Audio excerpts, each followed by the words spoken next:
고린도전서 15장 29절입니다.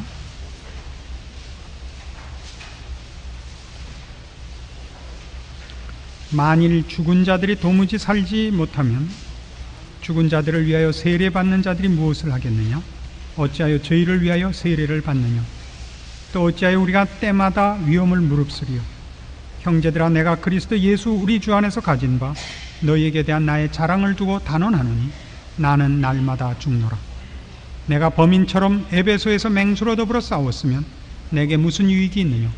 죽은 자가 다시 살지 못할 것이면 내일 죽을 터이니 먹고 마시자 하리라. 속지 말라. 악한 동무들은 선한 행실을 더럽히나니 깨어 의를 행하고 죄를 짓지 말라. 하나님을 알지 못하는 자가 있기로 내가 너희를 부끄럽게 하기 위하여 말하노라. 34절까지 보았습니다. 이 고린도전서 15장 29절에서 34절 말씀 중에 29절은 아직도 그 뜻을 우리가 잘 모릅니다. 29절에 있는 죽은 자들을 위하여 세례받는 것, 이 문제는 성경 속에 여기밖에는 언급된 것이 없습니다. 이것이 도대체 무엇을 의미하는지를 모릅니다. 그냥 말 그대로 하자면 죽은 자들을 위하여 누가 대신 세례를 받는 일이 있다는 것인데, 이런 일은 그 초대교회나 성경으로나 다른 곳에 지지된 곳이 없습니다.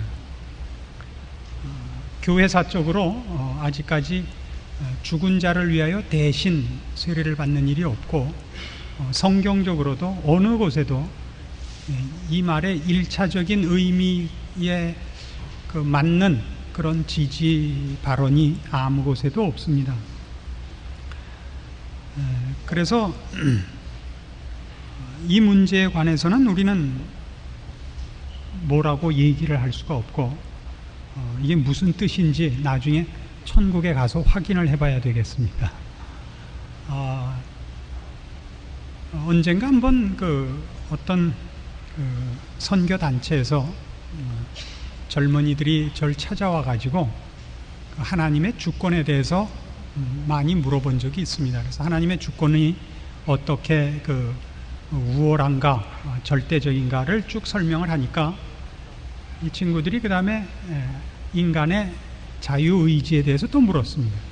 그래서 인간의 책임과 자유의지에 대해서 또 한참 설명을 했더니, 그 둘을 얘기를 하면 하나님의 주권을 얘기해서 예정을 강조하면 인간의 자유의지가 제한을 받고, 인간의 자유의지를 얘기하면 결국 하나님의 절대 주권이 제한을 받지 않는가. 그래서 그건 그렇지 않다. 그러니까 지금껏 말씀하신 걸 종합하면 그렇게 된다 그래요. 그래서 종합을 하지 마라.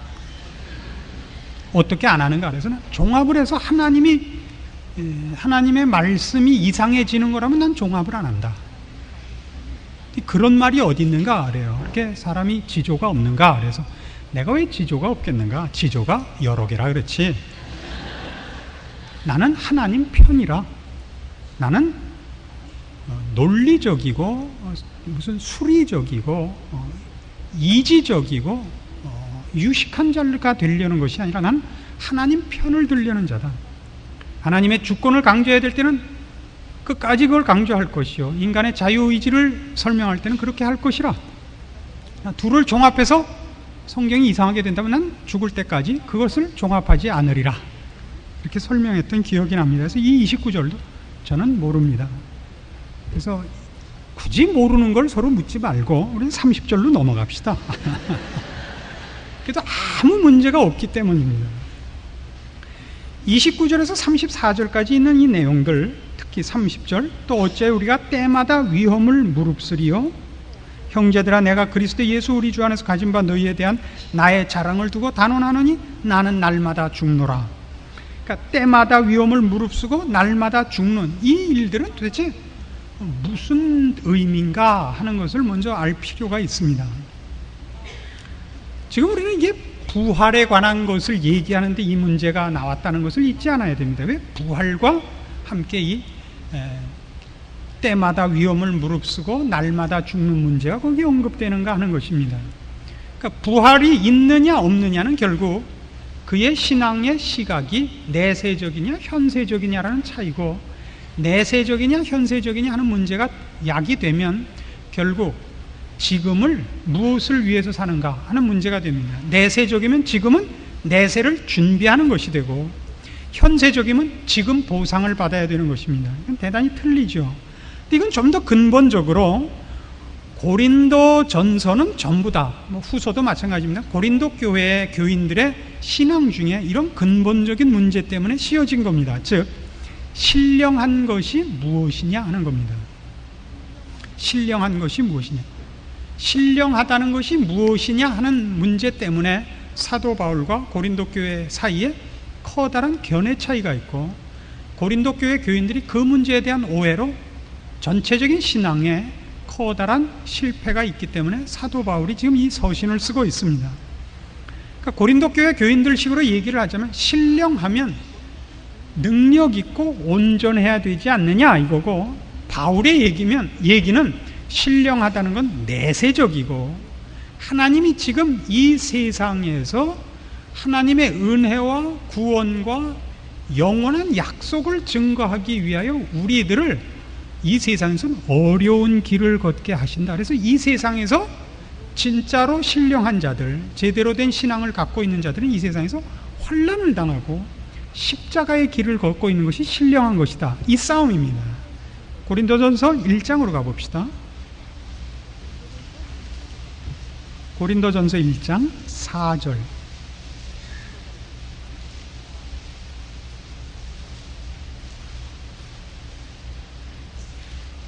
그리스도 예수 안에서 너희에게 주신 하나님의 은혜를 인하여 내가 너희를 위하여 항상 하나님께 감사하노니, 이는 너희가 그의 안에서 모든 일 곧 모든 구변과 모든 지식의 풍족함으로 그리스도의 증거가 너희 중에 견고케 되어 너희가 모든 은사에 부족함이 없이 우리 주 예수 그리스도의 나타나심을 기다림이라. 그러니까 이 고린도 교회의 특징은, 저들에게 부여했던 것은 뭐냐면 지식과 지혜와 은사가 저들에게 넉넉했다는 사실입니다. 그러나 그들은 이것을 종말론적인 시각, 즉 내세를 향한 영원한 약속을 향한 시각을 가지고 쓰지 않고 지혜와 지식과 신비한 은사들로 현세에서 자기네들을 증명하는, 그것이 우월하고 형통하고 보상인 것으로 자꾸 그걸 활용하려고 해서 사도 바울과 충돌하는 겁니다. 고린도 교회 교인들 쪽에서 보자면 바울 당신이 하나님의 종이라면 가장 신령한 자고 하나님 앞에 가장 인정받는 신앙인이어야 되는데 왜 당신은 그렇게 늘 고난을 당하고 늘 실패하고 어려움 속에 있습니까? 이겁니다. 그래서 고린도 교회 교인들은 사도 바울의 사도권을 의심했던 것입니다. 제가 참다운 사도냐? 그래서 그들 안에 바울파가 있고 아볼로파가 있고 게바파가 있었던 이유가 여기 있는 것입니다. 그러나 바울은 이겁니다. 신령한 자란 뭐냐? 내세 사상을 갖고 있고 하나님의 영원한 약속을 위하여, 그 복된 약속을 나누기 위하여 우리를 구원하기 위해서 그리스도께서 메시아로 오셨을 때 심판자로 영광의 주로 오시지 않고 대속자로, 대속을 위한 희생양으로 오신 것 같이 우리가 그 뒤를 이어 우리도 예수 그리스도께서 걸으신 길, 십자가를 지는 길을 걸어 그리스도의 법을 성취해야 된다 이겁니다. 고린도전서 4장 7절입니다.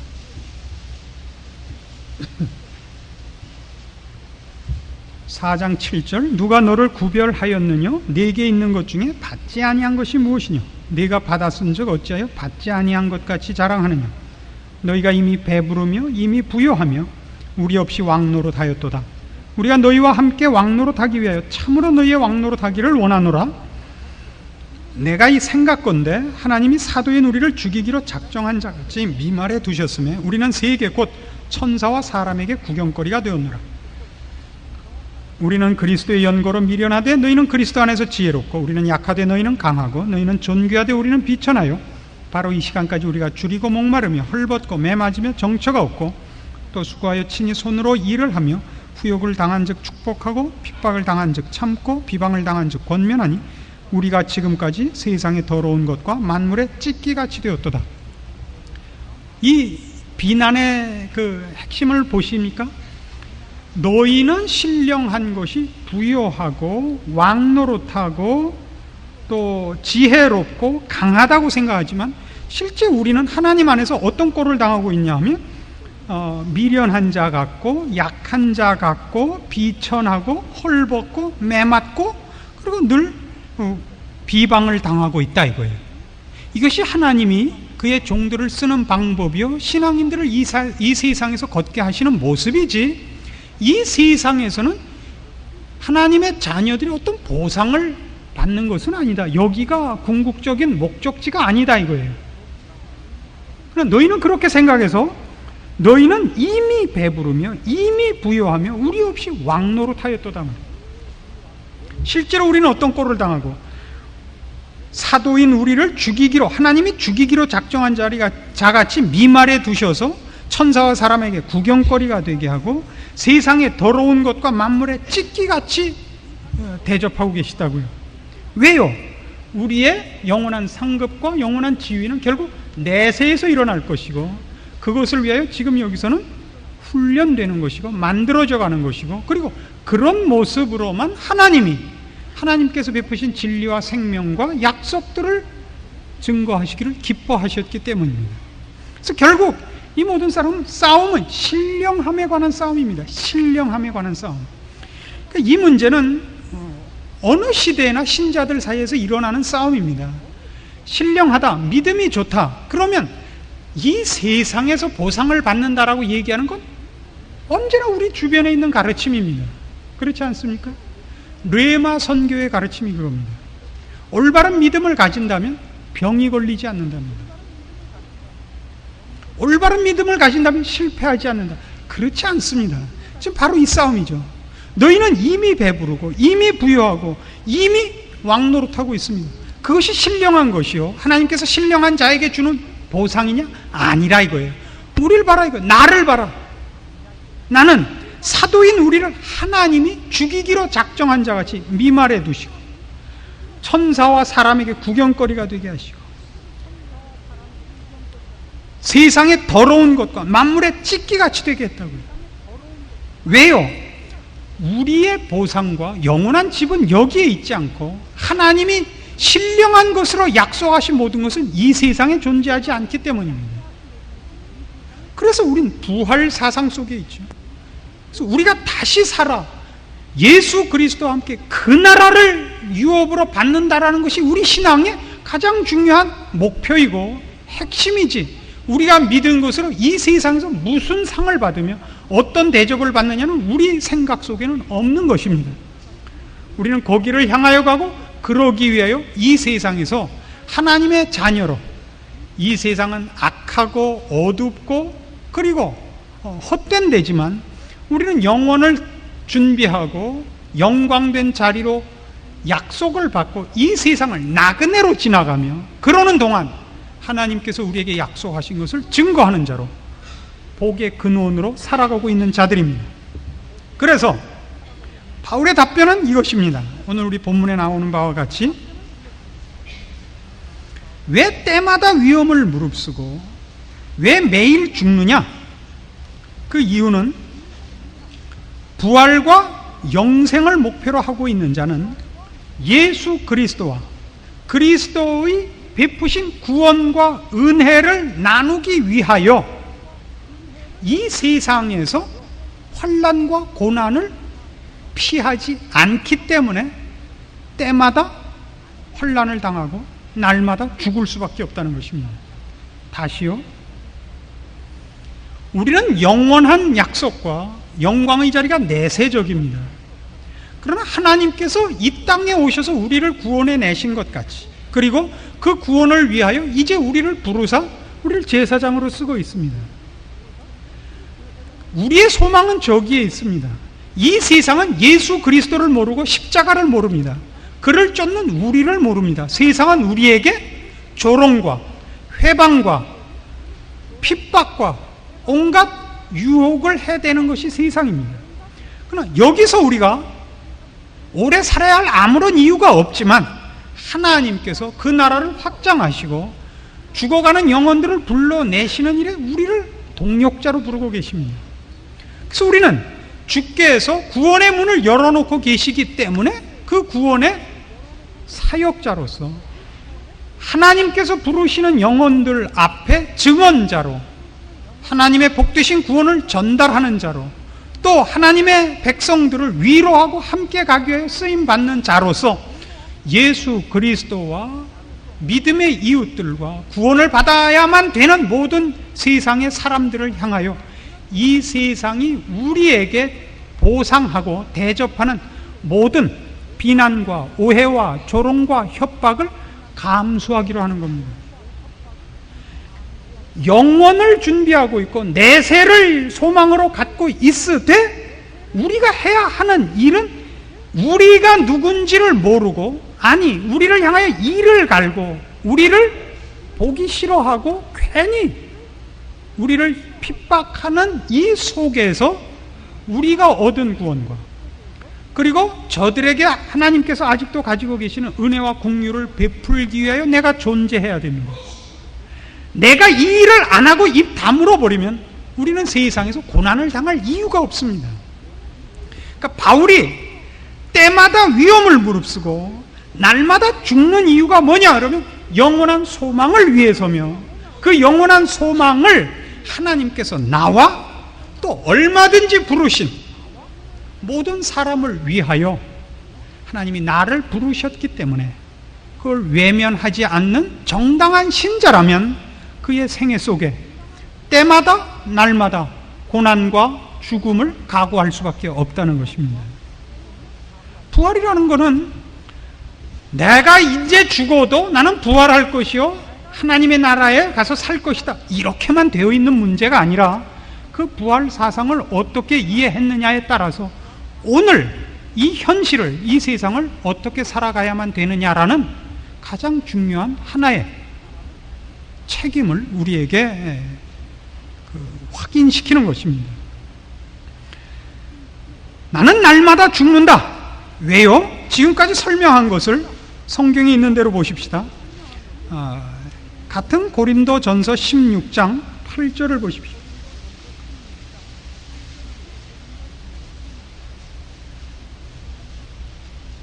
고린도전서 16장 8절, 내가 오순절까지 에베소에 유하려 함은 내게 광대하고 공효를 이루는 문이 열리고 대적하는 자가 많음이니라.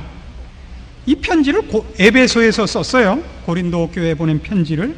근데 오순절까지 계속 아직 내가 더 있으려는데, 있으려는 이유가 뭐냐 하면 광대하고 공효를 이루는 문이 열려 있기 때문에, 구원의 문이 열려 있기 때문이에요. 거기 하나님께서 구원하시고 싶어하는 영혼이 많기 때문이에요. 근데 그 일을 하려면 그게 좋게만 이루어지는 것이 아니라 하나님께서 구원을 베푸시는 대상과 함께 대적하는 자도 많아요. 그 일을 대적하는 자도 사도행전 19장에 가보세요. 실제로 그 싸움이 어떻게 일어났느냐가 그 에베소에 있었을 때 사건이 사도행전 19장에 나옵니다. 23절입니다. 사도행전 19장 23절. 그때쯤 되어 이 도로 인하여 적지 않은 소동이 있었으니, 즉 데메드리오라 하는 어떤 은장색이 아데미의 은감실을 만들어 집공들로 적지 않은 벌이를 하게 하더니, 그가 그 집공들과 이러한 영업하는 자들을 모아 이르되, 여러분도 알거니와 우리의 유족한 생활이 이 업에 있는데, 이 바울이 에베소뿐 아니라 거의 아시아 전부를 통하여 허다한 사람을 권유하여 말하되, 사람의 손으로 만든 것들은 신이 아니라 하니 이는 그대들도 보고 들은 것이라. 우리의 이 영업만 천하여질 위험이 있을 뿐 아니라 큰 여신 아데미의 전각도 경홀히 여김이 되고 온 아시아와 천하가 위하는 그의 위엄도 떨어질까 하노라 하더라. 저희가 이 말을 듣고 분이 가득하여 외쳐 가로되, 크다 에베소 사람의 아데미여 하니 온 성이 요란하여 바울과 같이 다니는 마게도니아 사람 가이오와 아리스다고를 잡아가지고 일제히 연극장으로 달려들어가는지라. 바울이 백성 가운데로 들어가고자 하나 제자들이 말리고, 또 아시아 관원 중에 바울의 친구된 어떤 이들이 그에게 통지하여 연극장에 들어가지 말라 권하더라. 사람들이 외쳐 혹은 이 말을 혹은 저 말을 하니 모인 무리가 분란하여 태반이나 어찌하여 모였는지 알지 못하더라. 유대인들이 무리 가운데서 알렉산더를 권하여 앞으로 밀어내니 알렉산더가 손짓하여 백성에게 발명하려 하나 저희는 그가 유대인인 줄 알고 다 한 소리로 외쳐 가로되 크다 에베소 사람의 아데미어 하기를 2시 동안이나 하더라. 그러니까 에베소에 바울이 오래 머물렀던 이유가 뭐죠? 왜 내가 오순절까지 계속 있겠다? 거기 구원 얻을 사람이 많기 때문입니다. 그러나 동시에 그가 거기 머물러 있었던 것을 싫어할 뿐만 아니라 이를 갈고 그를 죽이려고 했었던 아주 극단적인 그 대적자들이 있었던 것입니다. 바울을 죽여야만 될, 왜요?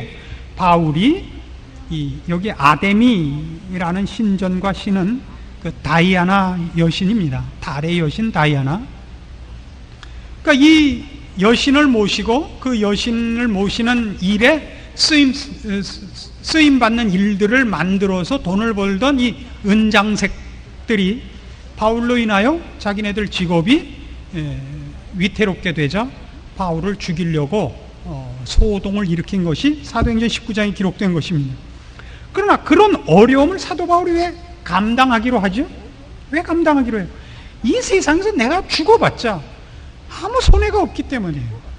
죽는다면 그 다음에 저 나라 갈 것이고 어차피 오래 살든 적게 살든 죽은 다음에 그 나라 갈 것인데 갔을 때 하나님 앞에서 내가 이 세상에서 어떻게 주를 위하여 살았느냐로 평가받지 얼마나 오래 살다 왔느냐로는 절대 평가받지 않거든요.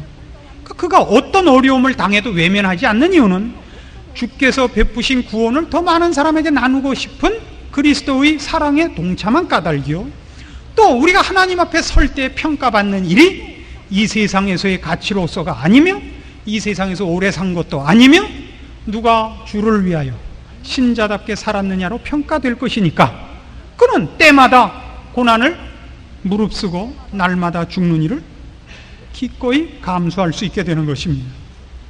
본문으로 돌아오셔서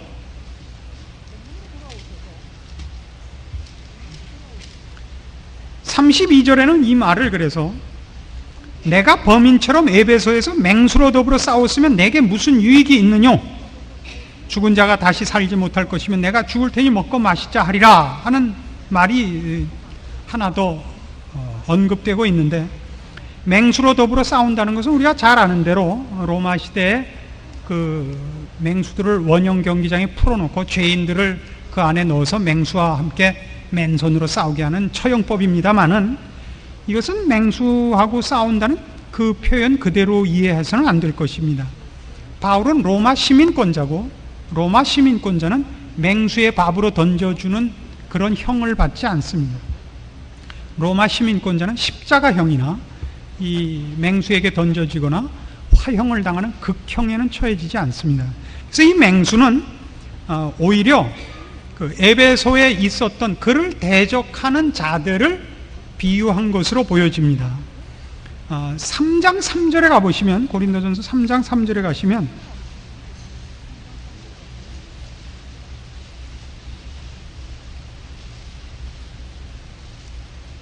너희가 아직도 육신에 속한 자로다. 너희 가운데 시기와 분쟁이 있으니 어찌 육신에 속하여 사람을 따라 행함이 아니리요 하는 말이 나오는데, 이 육신에 속한 자라는 이 말이 이 15장 32절에 나오는 내가 범인처럼 하는 말과 같은 의미인 셈입니다. 내가 범인처럼, 육신에 속한 자 같이, 육신에 속한 자 같이, 신령한 자 같이 않지, 그러니까 신자가 아닌 것 같이, 나에게 당한 일에 대해서 내가 억울하다고 생각하고 그들에게 나를 지키고 내 자존심을 위하여 싸운다면 그게 어찌 부활 소망을 가진 신자가 할 짓이냐 이거예요. 부활 소망을 갖고 있다면 우리가 이 세상에서 어떤 일을 당한다 할지라도 예수 그리스도 편을 들고 신자답게 살고 그걸 외면하지 않아야지. 어떤 일이면 어떠냐 이거예요. 내가 주를 편들고 신자같이 살아야 주 앞에 서는 날 부끄럽지 않게 될 것인데 그런 일이 안 생길까 봐 걱정을 해야죠 오히려. 근데 우리는 어떻게 사냐면 범인같이, 즉 육신에 속한 자같이, 누가 나를 대적하면 내가 히브리인이요 베냐민의 지파요 8일 만에 할례를 받고 이렇게 싸우지 말라 말이에요. 날 우습게 보지 마라 이렇게 싸우지 말고 세상적인 차원에서의 자존심과 자기 힘과 이런 것으로 싸우지 말고, 여러분들 그 신앙생활 하는데 제일 여러분을 괴롭히고 여러분을 신앙생활에서 실패케 하는 게 바로 이 부분입니다. 여러분이 신앙생활 하면서 교회 안에서라도 누구에게 좀 괄세를 당하거나 어려운 일을 당하면 제일 먼저 여러분이 즉각 반응을 일으키는 게 뭐냐면, 이게 사람을 우습게 봐, 이거라고요.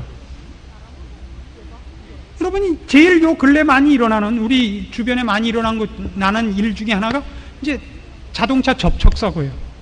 상대방이 큰 소리 치면 여러분 아무도 안 지죠. 왜요? 아니 이게 우습게 보고 그냥 덤탱이를 씌우려고 그래, 이왼수가. 그래서 얕보지 못하게 하려고.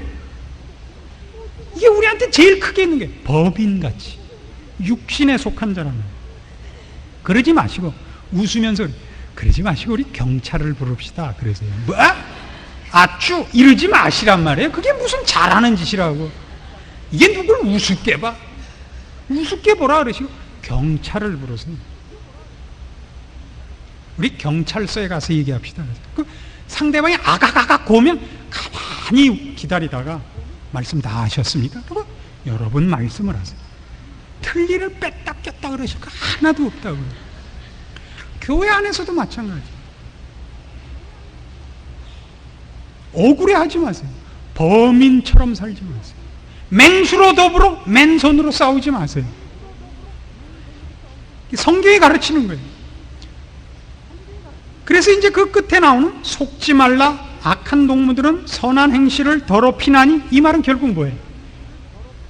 이 세상이 최종 목적지인 것 같이, 이 세상에서 받는 보상이 최고의 보상인 것 같이 여러분을 부추기는 건 다 악한 동무입니다. 다 악한 동무입니다. 약삭 빠르게 사는 것을 권면하는 친구들은 다 그냥 모가지를 치세요. 구역 공부모에서 신령한 얘기를 하고 헤어지세요. 어떻게 하면 애를 좋은 학교 붙이는가? 어디 가면 돈을 많이 버는가? 이딴 얘기하는 사람은 그날 즉시로 파면을 시키세요. 경고, 한 번만 더 하면 당신은 출교요. 아시겠어요? 그건 결코 자랑이 아닙니다. 여러분이 하는 할 얘기는 어느 집 냉면이 맛있더라, 이걸 넘어가면 안 돼요. 절대. 그 이상은 여러분이 하지 마세요. 이 세상의 보상과 이 세상의 쾌락과 이 세상에서 여러분을 증명하는 일들로 인하여 여러분들이 정보를 주고받는 일을 구역에서 하지 마세요. 그런 걸 가르쳐주는 친구들하고 가까이 만나지 마세요. 악한 동무들은 선한 행실을 더럽힙니다. 깨어 의를 행하고 죄를 짓지 마십시오. 신자가 누굽니까? 사도행전 20장에 가보시겠습니까? 이렇게 돼야 됩니다.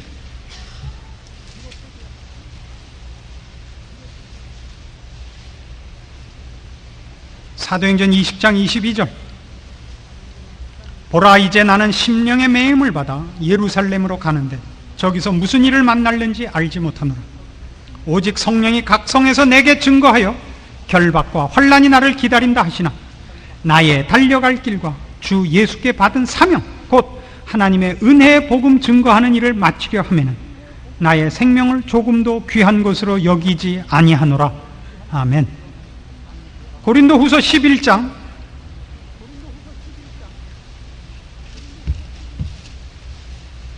28절. 지금 읽는 사도행전 20장 22절에서 24절과 고린도후서 11장 28절에서 끝절까지는 여러분 혹시 그 성경 구절로 무슨 병풍 같은 거 만들 때 이런 구절 넣으세요? 살 수 있거든이 무슨 말이냐? 믿는 자에게 능치 못할 일이 없느니라. 이런 거 넣지 마세요. 내게 능력 주시는 전에서 내가 모든 것을 할 수 있느니라. 이런 거 병풍 만들었으면 그 집에 신방 안 가는 거예요, 저는. 고린도후서 11장 28절. 이외의 일은 고사하고 오히려 날마다 내 속에 눌리는 일이 있으니 곧 모든 교회를 위하여 염려하는 것이라. 누가 약하면 내가 약하지 아니하며 누가 실족하게 되면 내가 애타하지 않더냐. 내가 부득불 자랑할진대 나의 약한 것을 자랑하리라. 주 예수의 아버지 영원히 찬송할 하나님이 나의 거짓말 아니하는 줄을 아시나니 다메섹에서 아레다 왕의 방백이 나를 잡으려고 다메섹 성을 지킬세 내가 광주리를 타고 들창문으로 성벽을 내려가 그 손에서 벗어났노라. 이게 삼삼한 구절이에요. 바울은 자기를 보호하거나 자기를 변명하거나 자기를 증명하고 있잖아요. 누가 약하면 내가 약하지 않냐면 누가 실족하게 되면 내가 애타하지 않던 이런 마음으로 가세요. 날 우습게 보지 마. 일로 가지 마세요. 제발. 무슨 말을 하나도 이렇게 똑 부러지게 하고 그러지 마. 얼굴에다 똑똑 이런 거 쓰고 다니지 마세요. 그냥 이렇게 눈동자도 좀 풀어지고 이렇게 좀 다소곳하고 그저 먹다 남은 똑똑같이 먹다 버린 밥풀같이 그렇게 좀 살아주세요. 신자는 이렇게 고개 바닥바닥 들고 닭대가리 움직이듯이 그렇게 안 살아. 뭐든지 지지 않는 이런 사람이 되지 말아주세요. 부탁이에요. 신앙이란 그런 게 아니에요. 신자란 그런 게 아니에요. 자기를 증명하는 게 아니에요.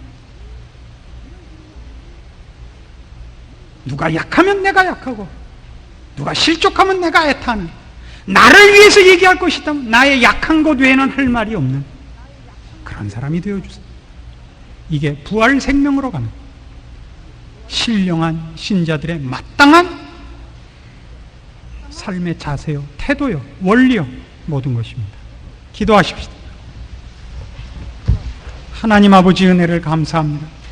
하나님께서 우리에게 능력을 요구하시지도 않고 하나님이 우리에게 무엇 내놓으라고 하시지 않고 오직 하나님께서 우리와 함께 일하시고죠 우리에게 순종과 겸손과 희생을 요구하십니다. 그것이 왜 못 내놓겠습니까? 우리 보고 돈을 내놓으라고 하십니까? 우리 보고 수명을 내놓으라 하십니까? 주께서 우리에게 무슨 능력을 내놓으라 하십니까? 꾀를 내놓으라 하십니까? 근데 우리는 왜 자꾸 우리가 가진 것을 내놓아 주의 일을 방해하고 있는지 모르겠습니다. 우리의 미련한 것을 돌아보소서.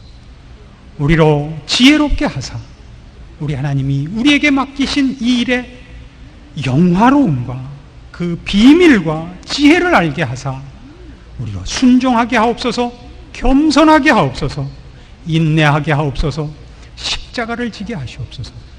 우리로 약한 마음을 갖게 하시고 겸손한 마음을 갖게 하시고 오직 열심을 품고 주를 섬기게 하사 주께서 우리를 부르신 부름 앞에 아멘하게 하시고 우리를 통하여 일하시는 모든 일에 십자가의 승리를 우리로 목표하게 하시옵소서.